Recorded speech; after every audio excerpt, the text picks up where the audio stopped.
কে? ওমর ফারুক কে বলছেন, খলিফাতুল মুসলিমিন 14 হিজরি।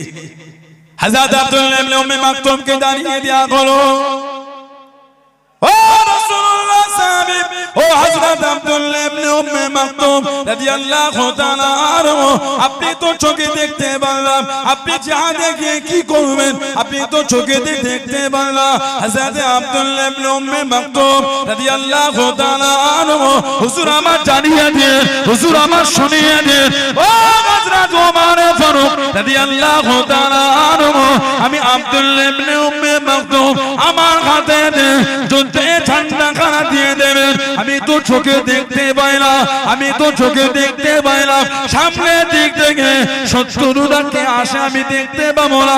হুজুর আমাকে ভয় লাগবে না, আমি আব্দুল্লাহ ইবনে উম্মে মাকতুম যুদ্ধে ঝান্ডা খানা বিনা ভয়েতে নিয়ে হুজুর আমি দাঁড়িয়ে থাকবো। জোরে বলুন সুবহান, আর একটু জোরে বলুন সুবহান।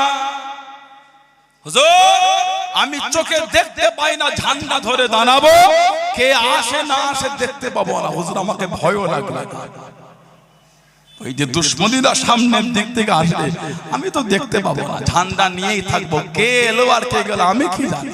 হুজুর আমাকে তো ভয় লাগবে না, কেন? ওদের তো আমি দেখতে পাবো না। হুজুর ঝান্ডা আমার হাতেই থাকবে। 14 হিজরি যুদ্ধের লোহার জামা পরে ঝান্ডালে দাঁড়িয়ে গেল, তুমুল যুদ্ধ চলে। কিতাব এসেছে 3 দিনের মাথায় আল্লাহ মুসলমানদের ফাতে দিয়ে দিলেন। বলুন সুবহানাল্লাহ।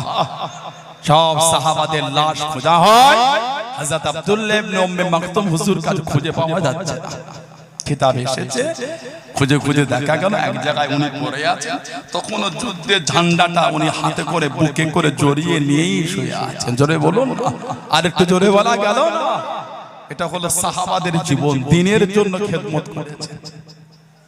এটা হলো সাহাবাদের জীবন, দ্বীনের জন্য খেদমত। কোথায় 15 জনের নামে কেস দিয়ে বলল মুসলমান ভয় পেয়ে গেছে। ওদের জানা নাই মুসলমানদের শরীরের প্রত্যেকটা রক্তের ফোঁটা হুজুরের কদমে কুরবানির জন্য তৈরি হয়ে আছে। আর একটু জোরে বলা গেল না?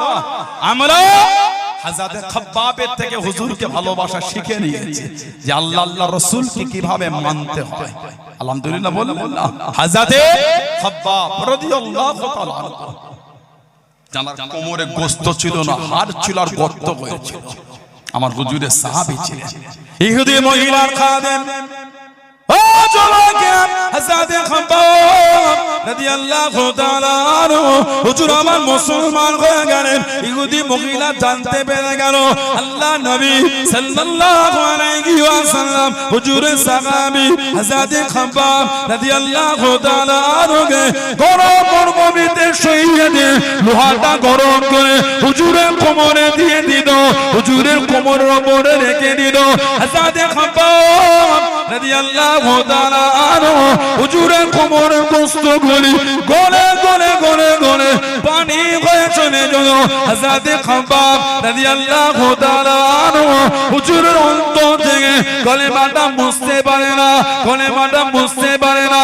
ও জওয়ান হযরত ওমর রাদিয়াল্লাহু তাআলা আনহু ইসলাম দানের দ্বিতীয় খলিফা, হুজুরের খেলাফত চলে, হুজুরের শাসন আমলে হযরত ওমর রাদিয়াল্লাহু তাআলা আনহু হুজুর আমার জিজ্ঞাসা করলেন, হুজুর আমার জানতে চাইলেন, ও হযরত খাব্বাব তোমার কোমরে গোশত নয়, তোমার কোমরে গর্ত হয়ে গিয়েছে, ওই জায়গায় কেন গোশত নয়? হযরত খাব্বাব রাদিয়াল্লাহু তাআলা আনহু হুজুর আমার জানিয়ে দিলেন, হুজুর আমার শুনিয়ে দিলেন, ও হযরত ওমর ফারুক রাদিয়াল্লাহু তাআলা আনহু আমি খাব্বাব যখন মুসলমান হয়ে গেলাম, আমি খাব্বাবকে গরম বালুতে শুইয়ে দিয়ে লোহাটা গরম করে আমি খাব্বাব রাদিয়াল্লাহু তাআলা আনহু কোমরেতে দিয়ে দিয়েছিল।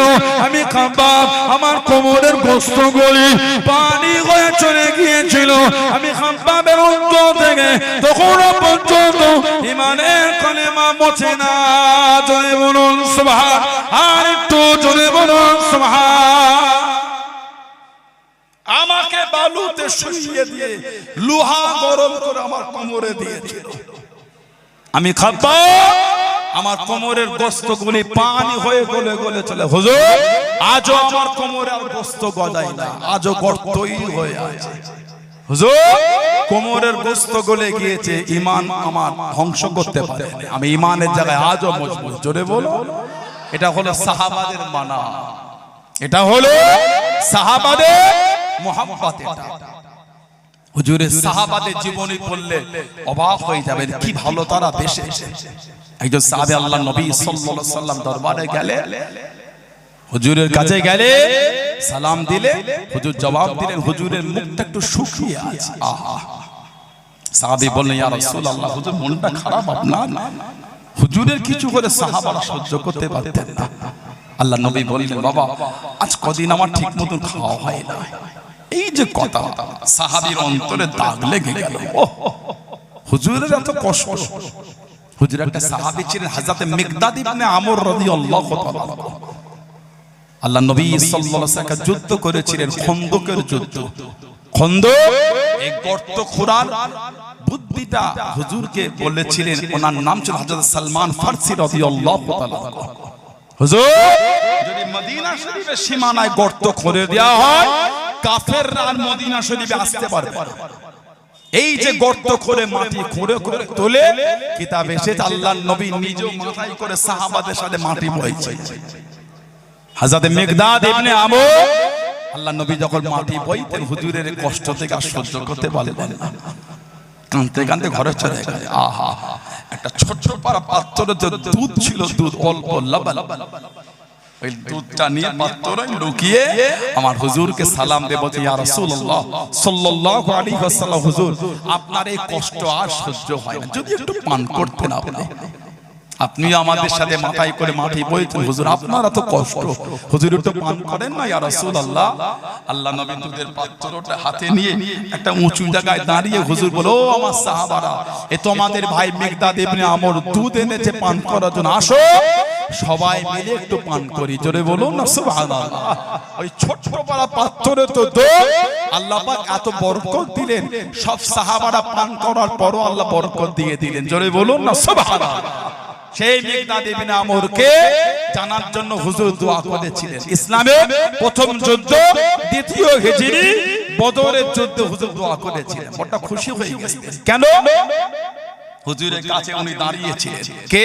মিকদাদ ইবনে আমর আর হযরত আব্দুর রহমান ইবনে আওফ রাদিয়াল্লাহু তাআলা, যিনি ছিলেন সাহাবাদের মধ্যে সবথেকে ধনী।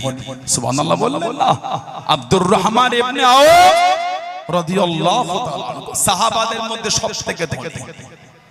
বর্তমান গোটা পৃথিবীর ধনী লোকটার নাম হলো ইলন মাস্ক। বর্তমান গোটা পৃথিবীর ধনী লোকটার নাম হলো ইলন মাস্ক। আব্দুর রহমান ইবনে আওফ হুজুর রাদিয়াল্লাহু তাআলা এত মাল দিয়েছিলেন, এই বর্তমান গোটা পৃথিবীর যিনি ধনী, ওনার থেকে 7 থেকে 8 গুণ মাল আল্লাহ সাহাবীকে বেশি দিয়েছিলেন। আর একটু জোরে বলা গেল না? 30,000 খালি গোলাম আজাদ করেছে, 30,000।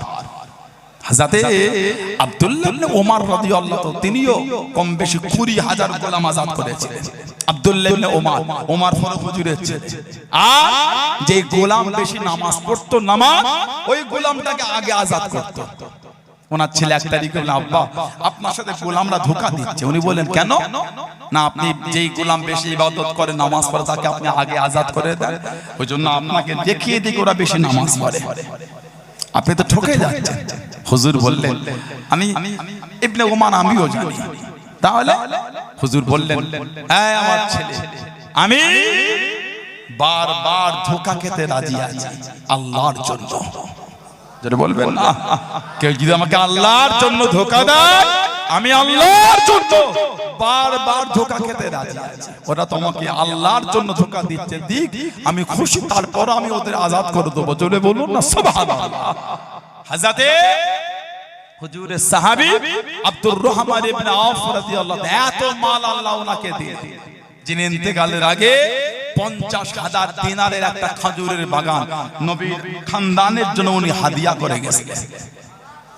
খালি হাতে উনি এসেছিলেন। ধনী, মক্কা শরীফের ধনী ব্যক্তি, মক্কা শরীফের একজন ধনী মানুষ। মুসলমান হলে চলে গেলেন আবিসিনিয়া, ইথিওপিয়া, হাবশা। ওখান থেকে চলে এলে কম বেশি 80 জনের কাফেলা হুজুর ওনাকে পাঠালেন মদিনা শরীফ। ওনাকে বলা হয় সাহেবুল হিজরাতাইন, 2 হিজরাতের অধিকারী হযরত আব্দুর রহমান ইবনে আওফ রাদিয়াল্লাহু তাআলা। এই যে মক্কা শরীফ থেকে মদিনা শরীফে গেলেন, এত ধনী ব্যক্তি একটা কুটি বলতে নিয়ে যায়নি, কিচ্ছু নাই না, খালি হাতে গেছে। আল্লাহ নবী একজন আনসারী আর একজন মুহাজিরের মধ্যে হুজুর ভাই করে দিলেন, আর আনসারীদের বললেন তোমাদের মালের অংশ মুহাজিরদের তোমরা দেবে। ওলামা হাজরাত সব জানে এগুলো। হযরত আব্দুর রহমান ইবনে আওফ হুজুরের সাথে যেই আনসারী হুজুর ভাই করেছিলেন, উনি বললেন আমাকে মাল দিতে হবে না, খালি বাজারটা দেখিয়ে দাও, বাকিটা আমার। আল্লাহ ওনাকে এত বুদ্ধি দিয়েছিলেন, পাথর তুলতেন মদিনা শরীফের পাথর, যে পাথরটা তুলতেন, তোলার আগে হুজুরকে বরকত ধরতেন আর বলতেন আল্লাহ আপনার হুজুরের ওসিলা এর নিচে যে আমি গোল্ড পাই, গোল্ড সোনা, যে পাথরটাই তুলতেন ওর তলাতে গোল্ড পেতেন, সোনা পেতেন। এত গোল্ড পেয়ে গেছেন। ওনার ইন্তেকালের পরে ফজরের সময় কুরুল দিয়ে কাটা শুরু হয়েছে, জোহর হয়ে গেছে, তখনও সোনা কাটাই চলছে। জোরে বলুন না সুবহানাল্লাহ। এত গোল্ড। কিতাব এসেছে যেই ব্যক্তি কাটছিল তার হাতে ফোঁসা এসেছিল। ওনার 4টা স্ত্রী ছিল, এত দিনার রেখে গেছেন। এক একজন স্ত্রী ইন্ডিয়ান টাকায় 300 কোটি টাকা এক একজন পেয়েছিল। এত দিনার রেখে, কোনো বর্ণনা নাই, 400 কোটি এক একজন বউ ভাগ পেয়েছে। সুবহানাল্লাহ বলেন। ওর দুম্বা, ভেড়া, বকরি, ঘোড়া সবই ছিল, খালি মালের হিসাব এটা। কে? হযরত আব্দুর রহমান ইবনে আওফ রাদিয়াল্লাহু তাআলা। আল্লাহ নবী ইসলামের প্রথম যুদ্ধে দ্বিতীয় হিজরি বদরে চলে গেলেন। হুজুর আমার সেজদায় পড়ে জার জার হয়ে কাঁদেন। ও জওয়াকে আল্লাহ নবী সেজদায় পড়ে কাঁদতে শুরু করে দেন। ও আল্লাহ পাক, আজকে দিনে যদি ঘেনে যায়, দিন মানা কেউ থাকবে না, ইসলাম মানা কেউ থাকবে না। আল্লাহ পাক আপনার ওয়াহদানিয়ত মানা কেউ থাকবে না। আমি নবী আমাকে মানা কেউ থাকবে না। জার জার হয়ে কাঁদেন, চোখে পানি ফেলে ফেলে কাঁদেন। ও জওয়াকে হযরত আব্দুর রহমান ইবনে আওফ রাদিয়াল্লাহু তাআলা আনহু আল্লাহ নবী কাছে দেখে দাঁড়িয়ে গেলেন। আল্লাহ নবী পাশে দেখে দাঁড়িয়ে চোখ ভরা পানি কেঁদে কেঁদে বলেছেন, মাথা থেকে পা পর্যন্ত 31 জায়গাতে তীরা তলোয়ারের আঘাত হয়ে গেল। রক্তখানা টপকে টপকে পড়ে। ইয়া রাসূলুল্লাহ, হাবিবাল্লাহ, আল্লাহ পাকের নবী শরীরের মধ্যে 1 ফোঁটা রক্ত থাকা পর্যন্ত এই জমিন আপনাকে একা রেখে যাব না। জোরে বলুন সুবহান। আর একটু জোরে বলুন সুবহান। হযরত মিকদাদ ইবনে আমর আল্লাহ নবী কাছে দিকে দাঁড়িয়ে গেলেন। আল্লাহ নবী সাজা করে কানে, ও নবী আল্লাহ পাক, আজকে দিনে যদি গেলে যায়, দিন মারা কেউ আস্তাগফিরুহু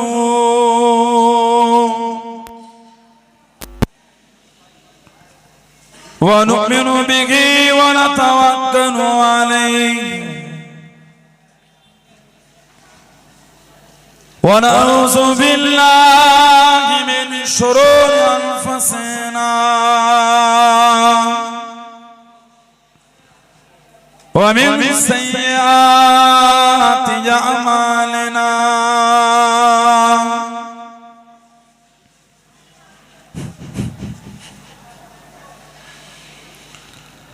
من يهده الله فلا مضل له ومن يضلله فلا هادي له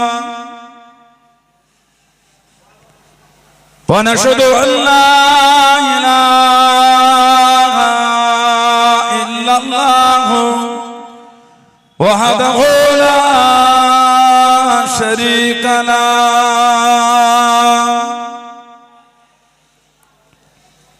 ونشهد أن سيدنا وحبيبنا ومولانا محمدا عبده ورسوله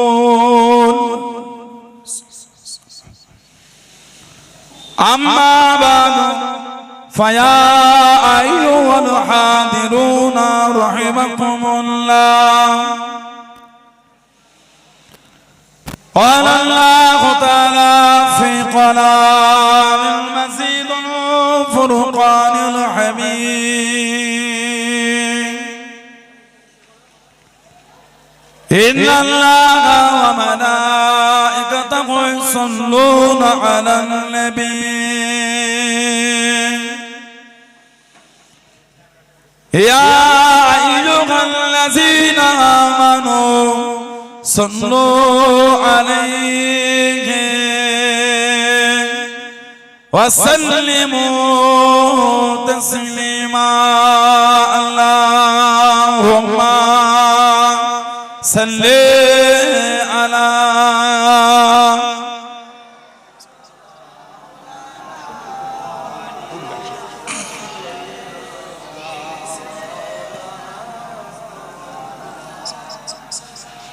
كلمة لا إله إلا الله لا إله إلا الله محمد رسول الله اللهم صل على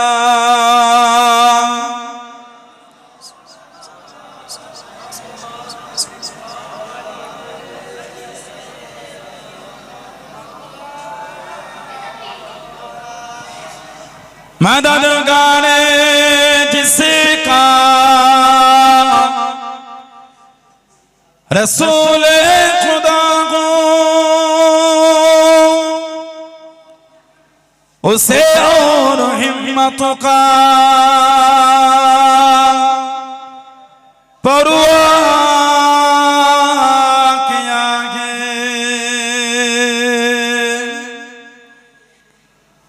मदद को चले आएंगे कमली वाला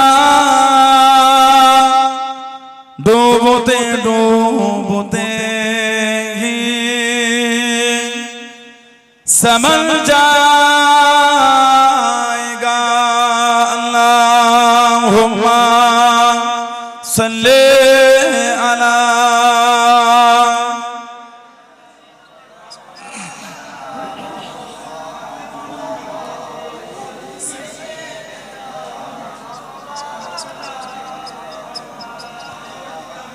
قال الله تعالى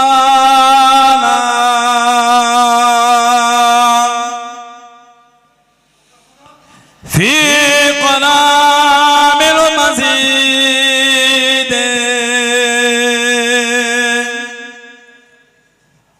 والفرقان الحميد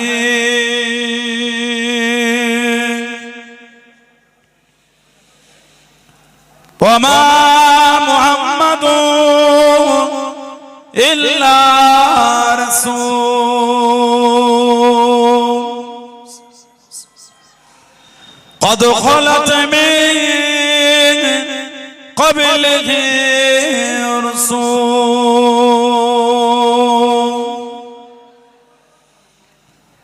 قال رسول الله صلى الله عليه وسلم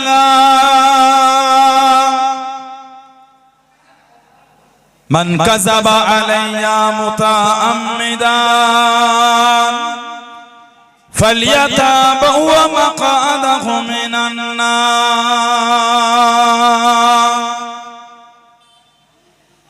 प्यारे हाज़िराने मजलिस আমার ইমানদার ভাইয়েরা নেককার আল্লাহওয়ালা গণেরা যুবকেরা মুরব্বিয়ান বাপজানেরা সমবয়স্ক আমার নওজওয়ান গণেরা আজকের আমাদের নিরামিষা কাদিরিয়া সিদ্দিকিয়া হাফেজি খারেজি ও এতিমখানা মাদ্রাসার সুন্দর মাহফিলের একনিষ্ঠ কর্মী সম্মানীয় মাদ্রাসার আসাতিজে کرام গণেরা কমিটি সাহেবান গণেরা আমার সম্মানীয় স্নেহের ছাত্র ভাইয়েরা পর্দার আড়ালে অবস্থিত আমার মা ও বোনেরা বিভিন্ন গ্রাম বিভিন্ন পাড়া থেকে আগত আমার ফুরফুরা শরীফের মুজাদ্দিদুস জামান হুজুরের সিলসিলার মুরিদ মুতাকিদিন পাগলগণের আজকের মাহফিলে সম্মানীয় অত্র এলাকার মসজিদের ইমাম সাহেব সহ সম্মানীয় উলামা হযরতগণের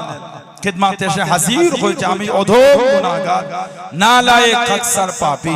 আমার মনে হয় আজকের মাহফিলে যতগুলি মানুষ বসে আছে সবচাইতে বড় গুনাহগার থাকতে হলে সেটা আমি আছি, আমি পাপী, আমি গুনাহগার। কাল আপনাদের কাছে হাজির করিয়েছেন, দোয়া করেন আল্লাহ পাক যেন গুনাহগারের জবান থেকে কিছুক্ষণের জন্য হলো আল্লাহ পাক কিছু বলার মতন তৌফিক ইনায়েত করেন। বলুন সকলে আল্লাহুম্মা আমিন।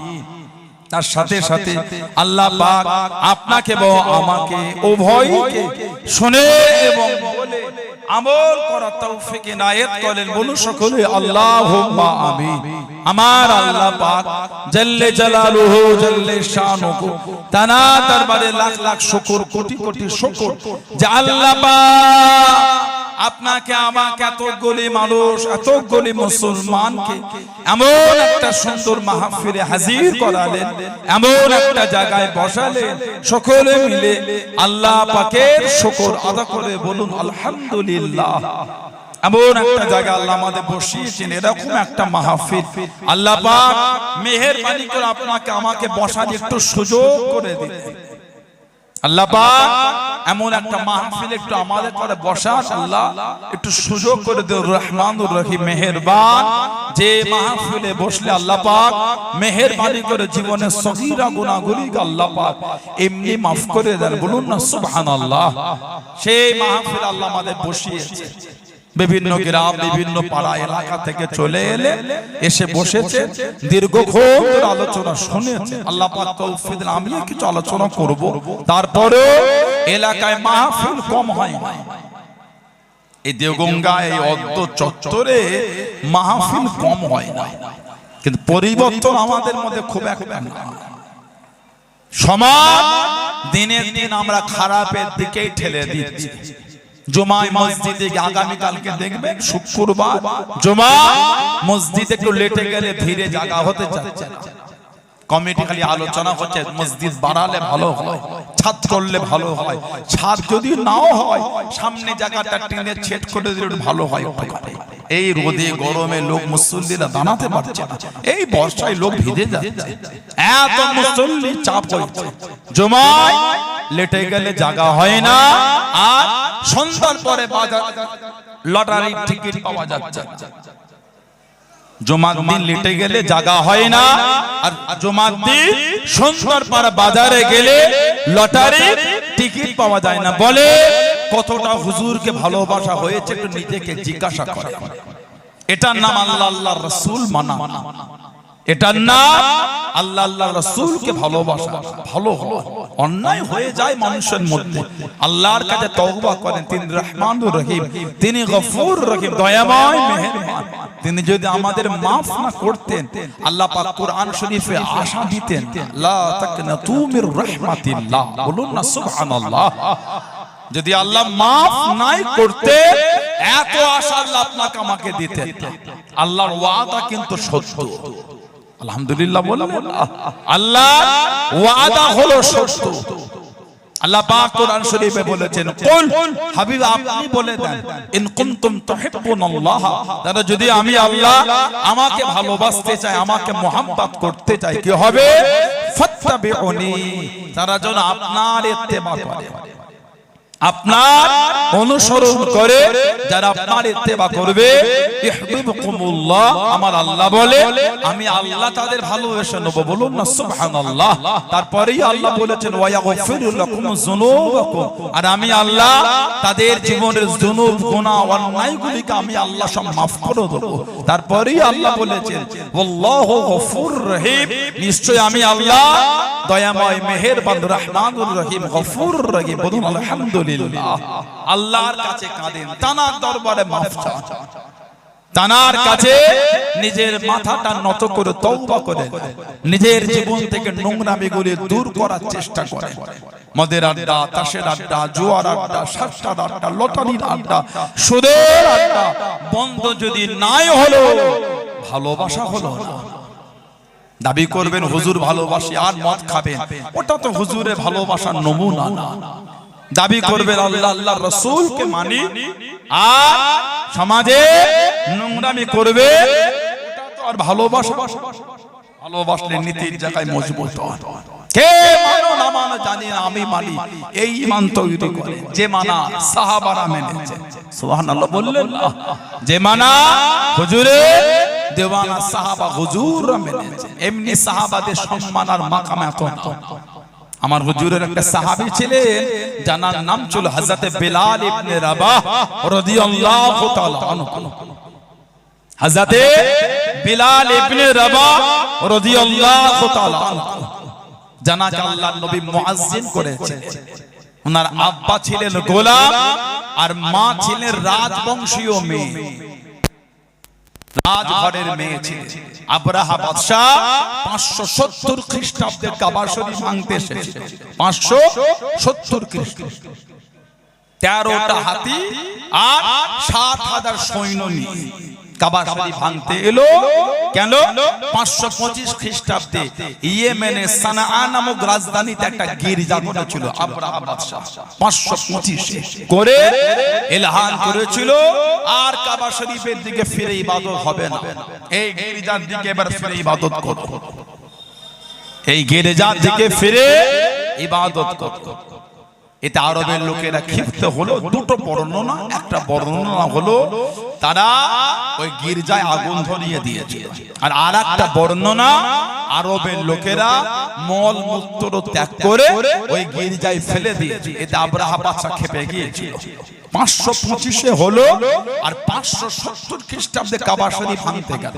আল্লাহর রাসূল সাল্লাল্লাহু আলাইহি ওয়াসাল্লাম বলেছেন, আমি আমুল ফিলে দুনিয়ায়, আম মানে বছর, সানাত আর ফিল মানে হাতি, আমি নবী ওই হস্তি বাহিনীর ওই বছরে আমি রাসূল দুনিয়ায় এসেছি। আল্লাহর নবী বলেছেন 13 হাতি আর 70,000 সৈন্য নিয়ে কাবা শরীফ ভাঙতে গেল। কাবা শরীফের বাইরে কাফেলা রাখলো, মক্কা শরীফের বাইরে খবর দিয়ে দিল কাবা ভাঙতে এসেছে, লোকের ক্ষতি করতে আসেনি। হুজুরের দাদু ছিলেন হযরত আব্দুল মুত্তালিব। হযরত আব্দুল মুত্তালিব খুব সম্মানীয় ব্যক্তি, উনি ছিলেন কাবা শরীফের প্রধান মুতওয়াল্লি। চলে গেলে আবরাহা বাদশার কাছে কথোপকথন হয়, কাবা ভাঙবো। উনি কোনো গুরুত্ব দিচ্ছেন না, উনি খালি বললেন আপনার সৈন্যরা আমার 200টা উট চুরি করেছে, আপনার সৈন্যরা আমার 200 উট চুরি করে এনেছে, আমার মাল আমাকে ফিরিয়ে দেয়, এই না মাল এনাকে দিয়ে দাও। আর আবরাহা বাদশা ক্ষিপ্ত হয়ে বলল, আপনি আচ্ছা লোক তো, কাবা শরীফের মুতওয়াল্লি, কাবা ভাঙতে এলাম, ওই চিন্তা আপনার হলো না, এই 200 উটের চিন্তা হয়ে গেল আপনার। উনি হেসে হেসে বললেন, আল্লাহ আমাকে 200 উটের মালিক করেছে, আমার মাল আমাকে দাও, কাবার মালিক আমি না। যিনি কাবার মালিক তিনি কাবাকে হেফাজত করবেন, জোরে বলুন না সুবহানাল্লাহ। এই 13টা হাতি নিয়ে যায়, কিতাব এসেছে হাতি আর কাবা শরীফের দিকে আগাচ্ছে না, আর 70,000 সৈন্য। আল্লাহ কোরআন শরীফে একটা সূরা নাযিল করে আমাদের জানিয়েছেন, সূরা ফিল, হাতির সূরা। আলাম তারা কাইফা ফাআলা রাব্বুকা বিআসহাবিল ফিল। আল্লাহ পাক আমাদের হুজুরকে বলে, আপনি কি দেখেন না কিভাবে দলে দলে পাখিগুলো এসেছিল, ওটা কি আপনি দেখেন না হাবিব? আলাম তারা কাইফা ফাআলা রাব্বুকা বিআসহাবিল ফিল। আল্লাহ পাক এই হস্তি বাহিনীর সঙ্গে কি ব্যবহারটা করেছিলেন, কিভাবে ধ্বংস, ওটা কি আপনি দেখেন? আল্লাহ পাক যেভাবে পাখিকে দলে দলে পাঠালেন, তয়রন আবাবিল, ঝাঁকে ঝাঁকে পাখি, ওই পাখিটার নাম আমরা আবাবিল বলে থাকি, তবে পাখিটার নাম আবাবিল বলেই অনেক কিতাবে লেখা হয়েছে। আবাবিল শব্দের অর্থ হলো ঝাঁকে ঝাঁকে, তয়রন মানে পাখি, আবাবিল ঝাঁকে ঝাঁকে পাখি আল্লাহ পাঠিয়েছেন। তবে বেশিরভাগ কিতাবে ওই পাখিটাকে আবাবিল বলে চিহ্নিত করেছে, তবে পাখিটার কথা বলা হয়েছে চড়ুই পাখির মতন ছোট ছোট পাখি, খুব বড় না, যার মুখে একটা পাথর আর 2 ডানার নিচে 2টো পাথর। কোন বর্ণনায় 2 পায়ে 2টো পাথর। পাথরের সাইজটা ছিল ঠিক বুটের মতন, বুট মোটর হয় না ঘুগনি করে ওই সাইজ। কোন বর্ণনায় পাথর, কোন বর্ণনায় মাটি পুরা আগুনে পোড়া মাটি এই নিয়ে আল্লাহ পাঠিয়ে দিয়ে ওই উপর থেকে ফেলেছে, যার শরীরের যেখানে পড়েছে ওখান থেকে গোশত আর হাড় ভেঙে পুরো মুছে দিয়ে দুনিয়ায় নামিয়েছে। জোরে বলুন না সুবহানাল্লাহ। আল্লাহ পাক গোটা আবরাহা বাহিনীকে ধ্বংস করেছে। আসহাবুল ফিল বলা হয় আবরাহা বাদশার বাহিনীকে। উলামা হযরতরা জানেন সূরা ফিলের শানে নজুল দেখলে পাবে আসহাবুল ফিল বলা হয়েছে মানে হস্তি বাহিনী সাথী সঙ্গী বা তার সহচর বলা হয়েছে। আজকে দেখছেন না চতুর্দিকে ইসলামে কিভাবে দুর্নাম করছে। এই সমস্ত জাহান্নামীগুলোকে সাইজ করার জন্য বেশি কিছু লাগবে না। আল্লাহ পাক যুগে যুগে কাফের বেঈমান বেদিন জাহান্নামীগুলিকে আল্লাহ পাক শাস্তি দেওয়ার জন্য এই ছোট ছোট জিনিস দিয়ে আল্লাহ পাক ধ্বংস করে দিয়েছে। সুবহানাল্লাহ বলেন, আলহামদুলিল্লাহ বললেন না। আমাদের সমাজে কিছু দাদা হয়ে ইসলামের দুর্নাম করে বেড়াচ্ছে। দেখবে এই কদিন আগে একটা ওই ভাটপাড়ার দিকে অর্জুন সিং বলে বিজেপির একটা নেতা কি পাঠি করলো, ওটা আপনার ব্যাপার। ওসব ভাবতে ঘৃণা লাগে আমাকে। আপনার পার্টি আপনি বোঝেন, আমি কি বুঝি? করেন আপনি বিজেপি করে খুশি করে কে যান, আপনি আরেকটা করে খুশি করেন। আপনি রাজনীতি জায়গায় রাখতে যান। আমার ধর্মকে গালি দিতে হচ্ছে কেন?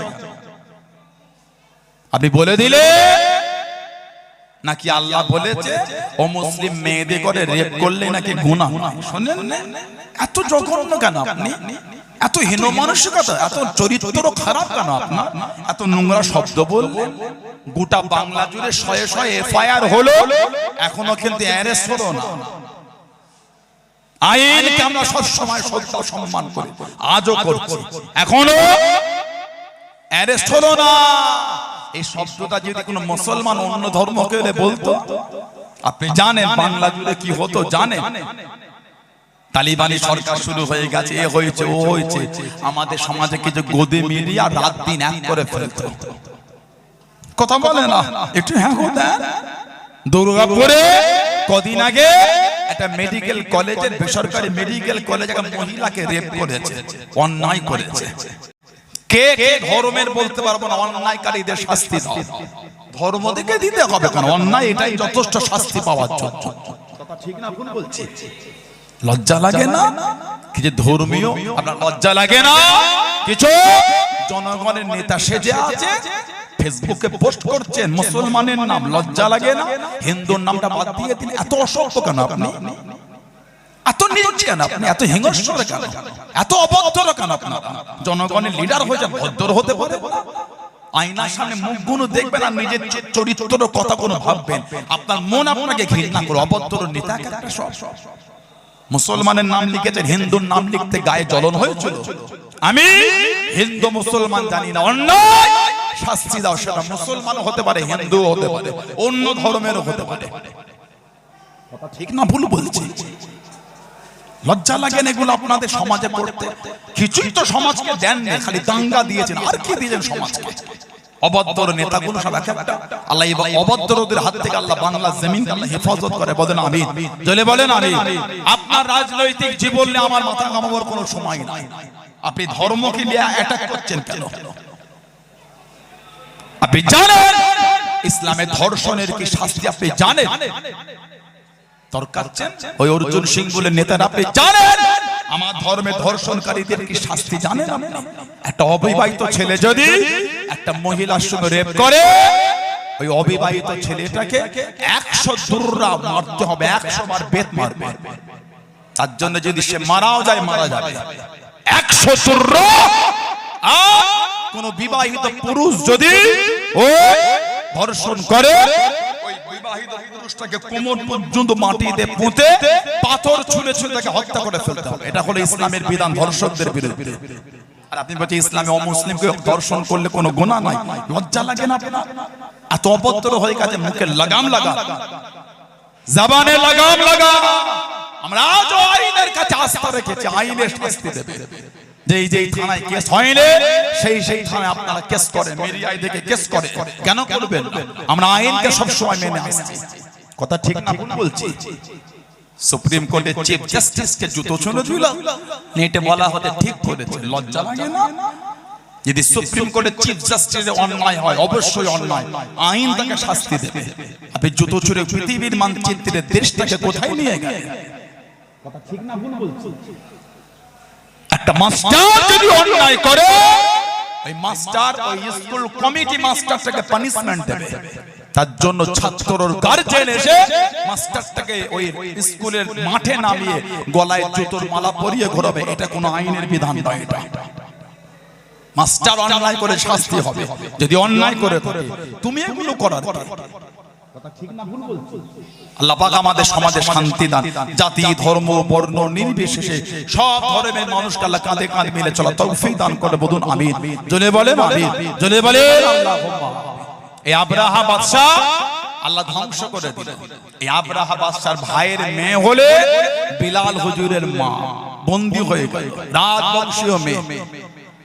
যে ঘরে বন্দী হয়ে কাজ করতেন ওই ঘরে বিলাল হুজুরের রাবাহ ওই ঘরে কাজ করতেন।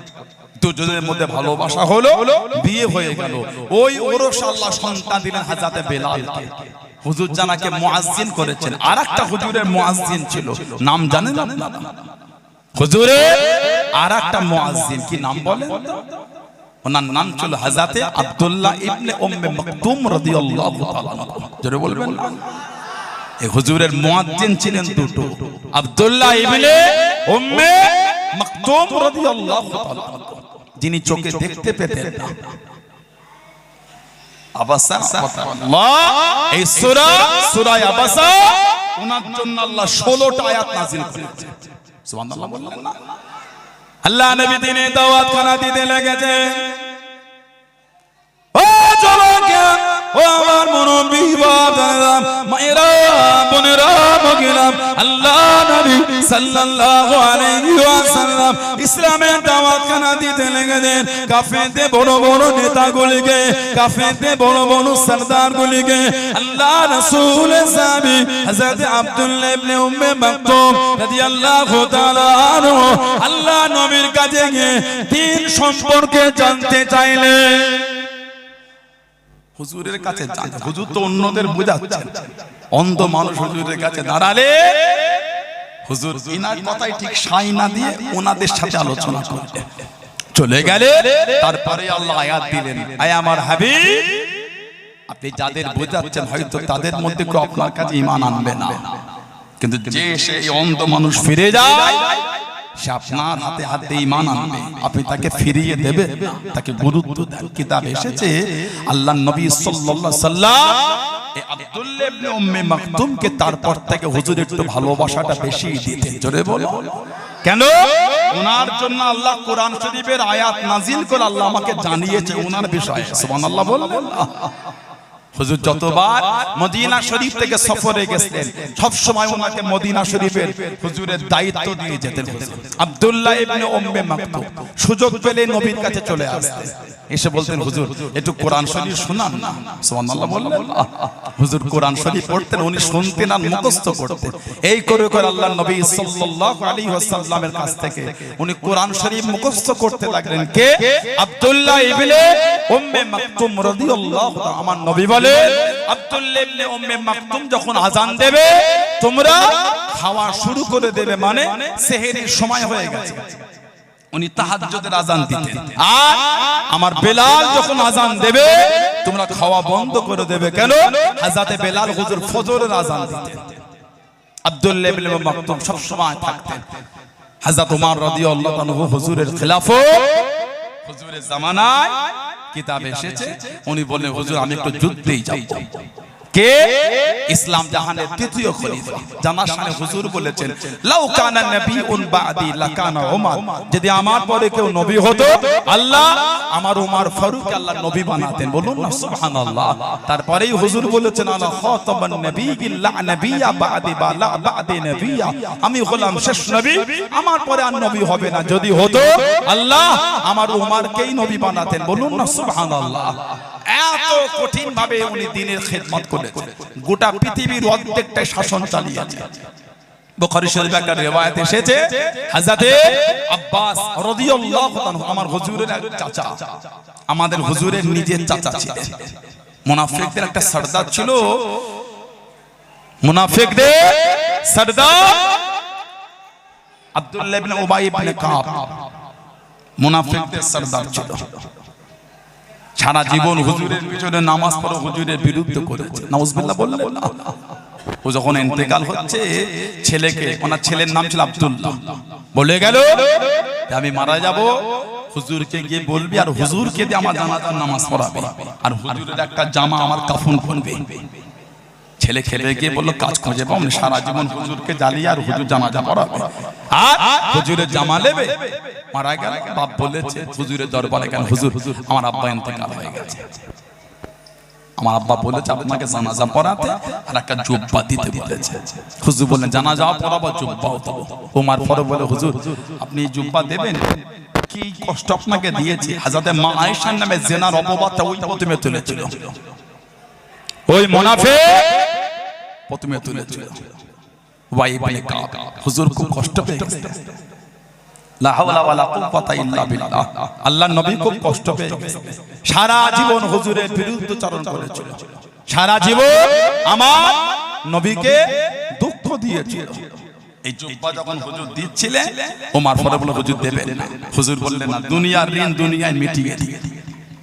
হযরত আব্বাস রাদিয়াল্লাহু আনহু ইসলামের প্রথম যুদ্ধ দ্বিতীয় হিজরি এই বদরের যুদ্ধে বন্দী হয়ে এসেছিলেন।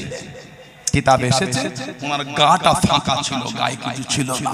হুজুরের নিজের চাচা দুঃখ করে বলেছিলেন কেউ আছো আমার চাচাকে একটা চাদর দেবে। তখন ওই ব্যক্তি দিয়েছিল, মুনাফিকদের সরদার, ওই ব্যক্তি তখন চাদর দিয়েছিল। হুজুর বললেন এই দুনিয়ার ঋণ দুনিয়ায় মিটিয়ে দিলাম, তাতে করে ও কিয়ামতে আমার কাছে বড় কিছু চেয়ে না বসতে পারে। ওজন্য হুজুরের জুব্বাটা হুজুর দিয়েছিলেন। হযরতে আব্বাস রাদিয়াল্লাহু আনহু আমার নবীর নিজের চাচা, বুখারী শরীফের riwayat কে হযরত আব্বাস জানা গেল একটা ছেলে দিলেন, নাম রাখা হয়েছিল আব্দুল্লাহ। হুজুর রেখেছিলেন, উনি হিজরাতে 3 বছর আগে এসেছেন, মানে হুজুর যখন ওয়াফাত শরীফ পাচ্ছেন ওনার বয়স ছিল 13 বছর। এই 13 বছরে হুজুরের দোয়া পেয়ে গেছেন।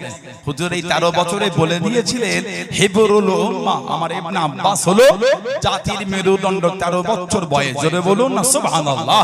ওনার লাকাব ছিল রাইসুল মুফাসসিরিন, মুফাসসিরদের সরদার আর বাহরুল উলুম, ইলমের দরিয়া। হযরতে আব্দুল্লাহ ইবনে আব্বাস সারাটা জীবন এই 13 বছর পর্যন্ত আল্লাহর নবী যেই উটেই সফর করতেন ওই উটেই নবীর সাথে উনি বসে থাকতেন। বলুন না সুবহানাল্লাহ। হুজুর এত ভালোবাসতেন। হযরত ইবনে আব্বাস চলে এলেন, ও জমাকে ও আমার মুরব্বি বাপদানেরা মায়েরা বোনেরা মগিলাম, হযরত আব্দুল্লাহ ইবনে আব্বাস রাদিয়াল্লাহু তাআলা আনহু কোলে কোলে নিয়ে চলে যাওয়া হলো।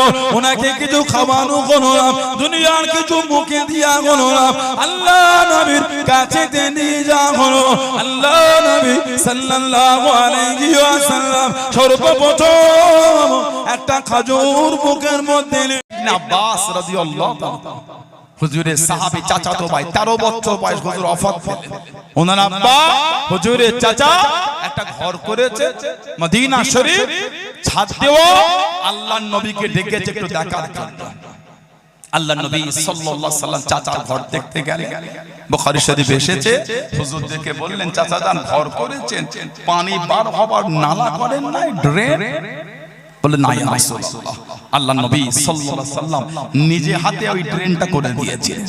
বলুন সুবহানাল্লাহ। জামানা চলে গেল, সিদ্দিক আকবরের খেলাফত চলে গেল, ওমর ফারুকের খেলাফত। লোকেরা হযরত ওমর ফারুককে বললেন এই খলিফাতুল মুসলিমিন, মুসল্লিরা সব নামাজে আসে ওই রাস্তা দিয়ে, যে রাস্তায় এই হযরত আব্বাস রাদিয়াল্লাহু তাআলা বাড়ির পানিটা পার হয়, রাস্তাটা কাদা হয়ে থাকে। যদি একটু ওনাকে বলতেন আর ড্রেনটা যদি উনি পাল্টে অন্যদিকে করতেন তাহলে মুসল্লিদের কষ্ট কম হতো। উনি বলেন চলো। হযরত আব্বাস রাদিয়াল্লাহু আনহুর কাছে চলে গেলেন, সালাম দিলে খলিফাতুল মুসলিমিনকে দেখে, খলিফাতুল মুসলিমিন আপনি আমার ঘর? জি জি। এটা দরকার। কি দরকার? না আপনি যদি এই ট্রেনটা একটু ঘুরিয়ে দিতেন। আহা। হযরত আব্বাস রাদিয়াল্লাহু আনহু বললেন এটা ঘোরাতে তো আমার কোনো অসুবিধা নাই, তবে এই নালাটা কিন্তু আমি করি নাই। আপনি বলছেন খলিফাতুল মুসলিমিন আমি ভরি আমার কোনো অসুবিধা নেই, তবে এটা আমি করি না। এই নালাটা আল্লাহর নবী নিজে হাতে বসিয়ে দিয়েছেন। যেই বলেছেন হযরত ওমর রাদিয়াল্লাহু আনহু হুজুরের চোখ দিয়ে টপ টপ করে পানি ঝরছে। কি মানা সাহাবাদের, হযরত ওমর ওনার চোখ দিয়ে টপ টপ করে পানি ঝরছেন, কাঁদছেন আর বলছেন, ও নবী পাকের সাহাবারা, আমি ওমরের জুররাত নাই, আমি ওমর আমার কোনো ক্ষমতা নাই, যেটা আল্লাহর নবী নিজে হাতে বসিয়েছে আমি ওমর ওটাকে পাল্টে দেব। এই ট্রেনটা আল্লাহর নবী নিজে হাতে বসিয়েছে, বলেন না সুবহানাল্লাহ। আমি ওমরের এত ক্ষমতা কোথা থেকে আসে, যেটা হুজুর নিজে হাতে বসিয়েছে ওটা আমি পাল্টে দেব। ও নবী পাকের সাহাবারা, এই রাস্তাটাই পাল্টে দাও, নবাব শরীফে যাওয়ার এই রাস্তাটাই বদলে দাও, অন্য দিক থেকে রাস্তা করে দাও। কিন্তু হুজুর যেটা নিজে হাতে বসিয়েছে আমি ওমর ওটা খুলতে পারবো না, হুজুরের হাতের রাখা জিনিস আমি ওমরের ক্ষমতা নাই পাল্টে দেওয়ার। চলে বলুন না সুবহানাল্লাহ। এটা ছিল তানাদের ভালোবাসা। হযরত আব্দুল্লাহ ইবনে উম্মে মাকতুম বলতে, হুজুর আমি জিহাদে যাব।